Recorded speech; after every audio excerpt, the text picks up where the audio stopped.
नमस्कार विद्यार्थी मित्र हो, नॉट फॉर प्रॉफिट कन्सर्न या टॉपिक मधला प्रॅक्टिकल मधला आज आपण 11वा प्रॉब्लेम बघतोय. प्रॉब्लेम वाचायला सुरुवात करूयात. बघा काय सांगितलेलं आहे. अकाउंट ऑफ ए स्कूल, स्कूलचा आहे हे अकाउंट.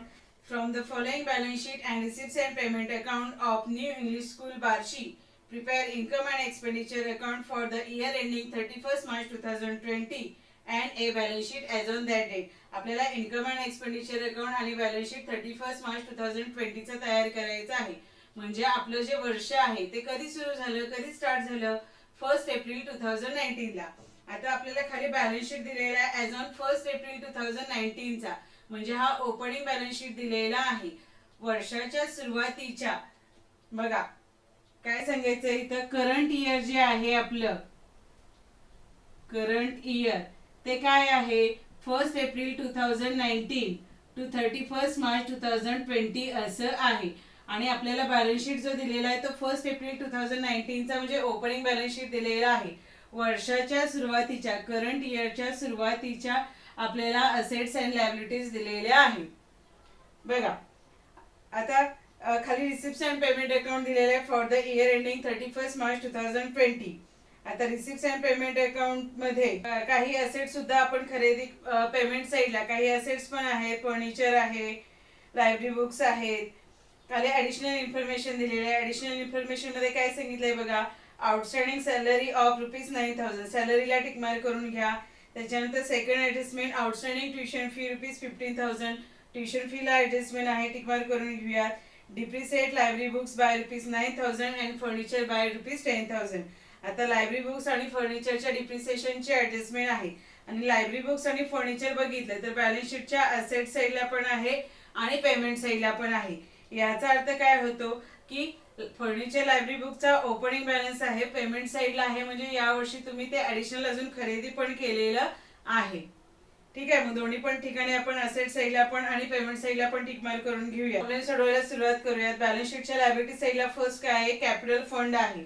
आणि कॅपिटल फंड आहे, ओपनिंग आहे, वर्षाच्या सुरुवातीचं आहे. मग कुठे घेणार, बॅलन्स शीटच्या लायबिलिटी साईडला इनरच्या कॉलम मध्ये कॅपिटल फंडची आपण अमाऊंट लिहिली.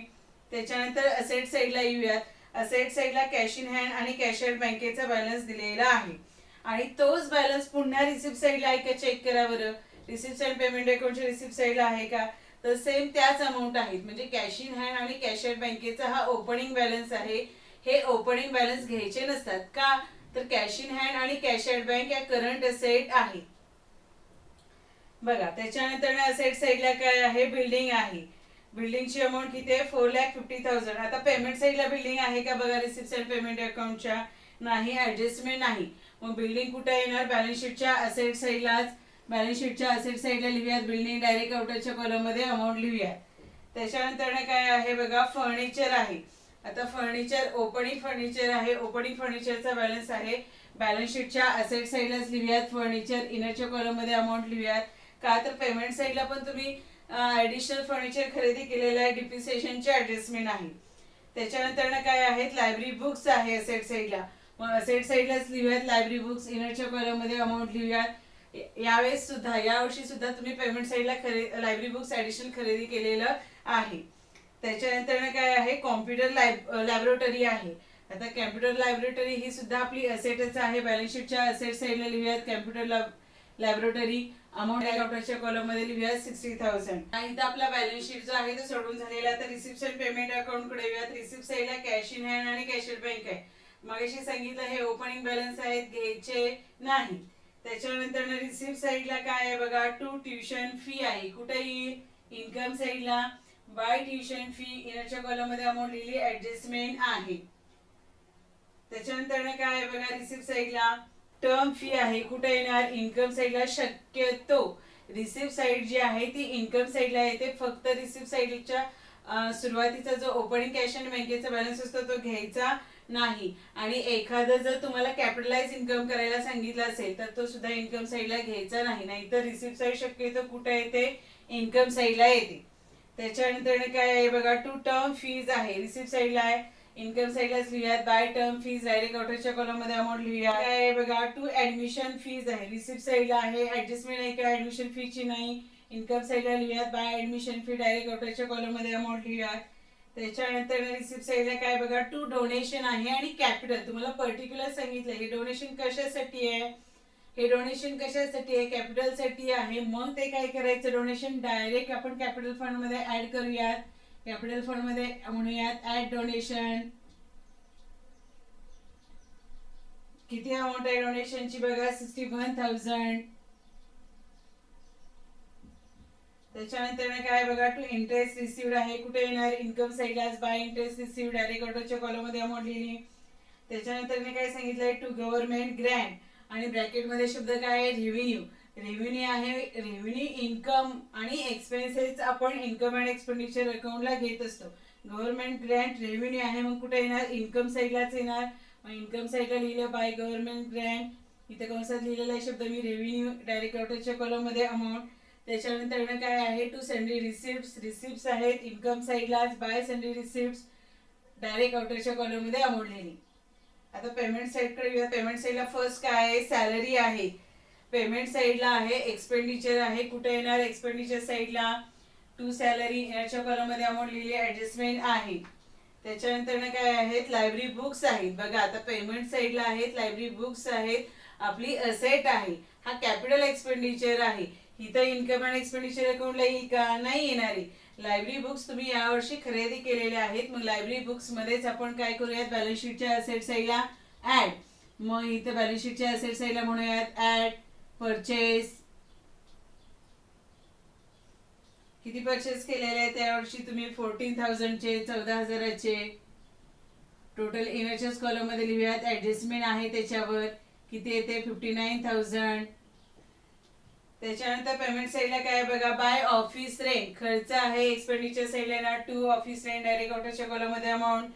त्याच्यानंतर काय आहे, by printing and stationery. Payment साईडला आहे, खर्च आहे. मग कुठे येणार, इन्कम अँड एक्सपेंडिचर अकाउंटच्या एक्सपेंडिचर साईडला, to printing and stationery amount direct ऑर्डरच्या कॉलम मध्ये लिहिली. त्याच्यानंतर काय आहे, बाय सन्ड्री एक्सपेन्सेस. कुठे येणार, एक्सपेंडिचर साईडला, टू सन्ड्री एक्सपेन्सेस डायरेक्ट ऑर्डरच्या कॉलम मध्ये अमाऊंट लिहूया, 12,000. त्याच्यानंतर काय आहे, बाय इन्शुरन्स. इन्शुरन्स खर्च आहे, एक्सपेंडिचर साईडला, टू इन्शुरन्स अमाऊंट लिहिली आपण किती, 10,200. त्याच्यानंतर काय आहे, बाय स्पोर्ट्स एक्सपेन्सेस. एक्सपेन्सेस आहेत, एक्सपेंडिचर साईडलाच येतील, टू स्पोर्ट्स एक्सपेन्सेस डायरेक्ट ऑर्डरच्या कॉलम मध्ये अमाऊंट ऍडजस्टमेंट नाही, 8,000. त्याच्यानंतर काय आहे बघा, by annual gathering expenses. Expenses आहेत, एक्सपेंडिचर साईडलाच, टू अॅन्युअल गॅदरिंग एक्सपेन्सेस 9,000. त्याच्यानंतर काय सांगितलेलं आहे बघा, बाय फर्निचर. आता फर्निचर असेट आहे, तुम्ही असेट खरेदी केलेले आहे, असेट साठी तुम्ही खर्च केलेला आहे, न्यू असेट खरेदी केलेला आहे.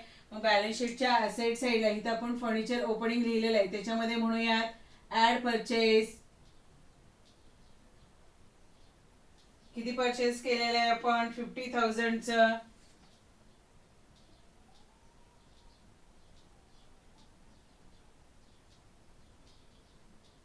टोटल इनरचेस कॉलम मध्ये लिहूयात 1,22,000. त्याच्यानंतर काय बघा, पेमेंट साईडला बाय रिपेअर्स. रिपेअर्स खर्च आहे, एक्सपेंडिचर साईडला, टू रिपेअर्स डायरेक्ट ऑर्डरच्या कॉलम मध्ये अमाऊंट लिहिली, 15,000. त्याच्यानंतर काय बघा, by balance carry down cash in hand आणि कॅश ॲट बँक. आता कॅश इन हँड आणि कॅश ॲट बँकेचा हा क्लोजिंग बॅलन्स आहे, कुठे घेणार सांगा, कुठे घ्यायचा, बॅलन्स शीटच्या असेट साईडला. मग बॅलन्स शीटच्या असेट साईडला लिहिला आपण cash in hand 4,800, cash at bank 70,000. बरं, त्याच्यानंतर ऍडिशनल इन्फॉर्मेशन मध्ये काय सांगितलेलं आहे, first outstanding salary of ₹9,000. Salary outstanding आहे, सॅलरी काय आपला एक्सपेन्स आहे आणि एक्सपेन्सेस आउटस्टँडिंग आहेत. म्हटल्यानंतर सॅलरी मध्ये करणार काय तुम्ही, ऍड आउटस्टँडिंग.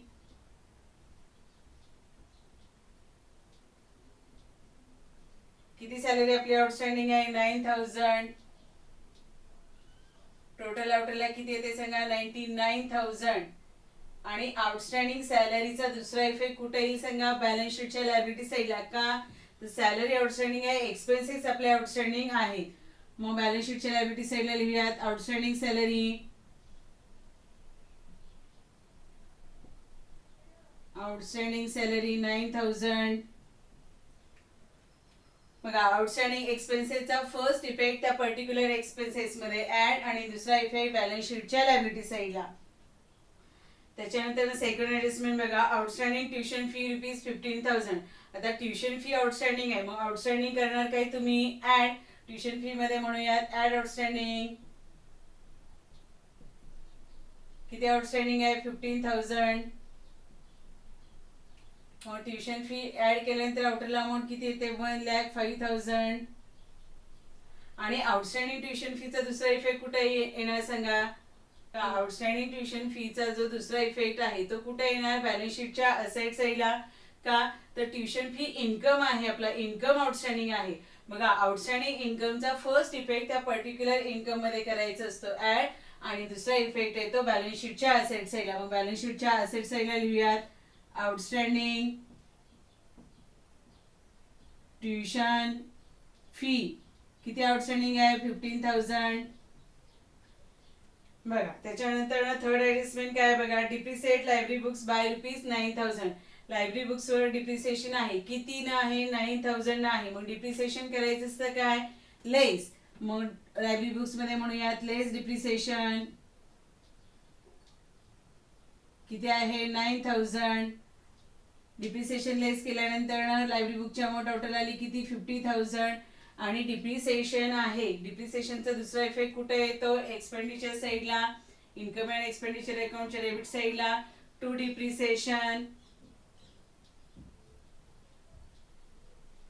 ह्याच्या वेळेला लिहूयात लायब्ररी बुक्स. किती आलं आपलं डिप्रिसिएशन, 9,000. बघा, आणि फर्निचरवर डिप्रिसिएशन किती आहे बघा, फर्निचर बाय ₹10,000. फर्निचरवर डिप्रिसिएशन किती आहे, 10,000. मग डिप्रिसिएशन करणार काय फर्निचर मधून आपण, लेस. मग फर्निचर मध्ये म्हणूयात लेस डिप्रिसिएशन. किती आहे, 10,000. वजाबाकी आउटरला किती डिप्रिसिएशन लेस केल्यानंतर, 1,12,000. आणि डिप्रिसिएशनचा दुसरा इफेक्ट कुठे घेणार, फर्निचरवरच्या डेबिट साईडला. इन्कम अँड एक्सपेंडिचर अकाउंटच्या डेबिट साईडला लिहूयात. मग आपण लिहिलेलं आहे टू डिप्रिसिएशन लायब्ररी बुक्स. खालच्या वेळीला लिहूयात फर्निचर. किती आहे, 10,000. बघा, लायब्ररी बुक्स वरचं 9,000 आहे, फर्निचर वरचं 10,000 आहे, आणि दोन्ही डिप्रिसिएशनची टोटल आउटरल आली किती, 19,000. बॅलन्स शीट आहे, रिसिप्ट्स अँड पेमेंट अकाउंट आणि ऍडजस्टमेंट सगळ्या सोडवून झालेल्या आहेत. आता काय करायचं असतं, income and expenditure account close करूयात. एक्सपेंडिचर साईडची आणि इन्कम साईडची दोन्ही साईडची टोटल करा. बघा, कुठल्या साईडची टोटल मोठी येते, बघा इन्कम साईडची टोटल मोठी येते. किती येते, 2,53,000. 2,53,000. दोन्ही साईडला लिहूयात 2,53,000. आणि एक्सपेंडिचर साईडची टोटल किती येते, 2,04,200. ती 2,53,000 मधून जर लेस केली तर फरक किती येतो, ती 48,800. आता मला सांगा, इन्कम साईड मोठी येते, त्यामुळे येणारा जो हा फरक आहे त्याला लिहिणार काय तुम्ही, to excess of income over expenditure. Income side जर मोठी झाली तर त्यालाच काय म्हणतात, सरप्लस. आणि surplus is added in capital fund. Surplus काय करतात, कॅपिटल फंड मध्ये ऍड करतात. मग कॅपिटल फंड मध्ये म्हणूयात ऍड सरप्लस. किती आलं आपलं, 48,800. आणि बॅलन्स शीट, आता कॅपिटल फंडची पहिली अमाऊंट किती आहे, 6,43,000. डोनेशन त्याच्यात ऍड करतोय, सरप्लस ऍड करतोय. केल्यानंतर कॅपिटल फंडची टोटल आउटरला किती येते, 7,52,800. 7,52,800. आता काय करूयात, बॅलन्स शीट टॅली करूयात. बॅलन्स शीटच्या असेट साईडची आणि लायबिलिटी साईडची दोन्ही साईडची टोटल करा. बॅलन्स शीटच्या लायबिलिटी साईडची टोटल किती येते बघा, 7,61,800. आणि असेट साईडची पण टोटल तेवढीच येते, किती, 7,61,800. इथं आपला जो बॅलन्स शीट आहे तो टॅली झालेला आहे. बघा, इथं आपण जो प्रॅक्टिकल मधला 11वा प्रॉब्लेम होता न्यू इंग्लिश स्कूल वार्षिकचा तो व्यवस्थित सोडवलेला आहे. आपले आता नॉट फॉर प्रॉफिट कन्सर्न मधले प्रॅक्टिकल मधले 3च प्रॉब्लेम राहिलेले आहेत. त्याच्यानंतर लगेचच आपण तिसरा जो टॉपिक आहे ऍडमिशन ऑफ पार्टनर त्या टॉपिकला सुरुवात करत आहोत.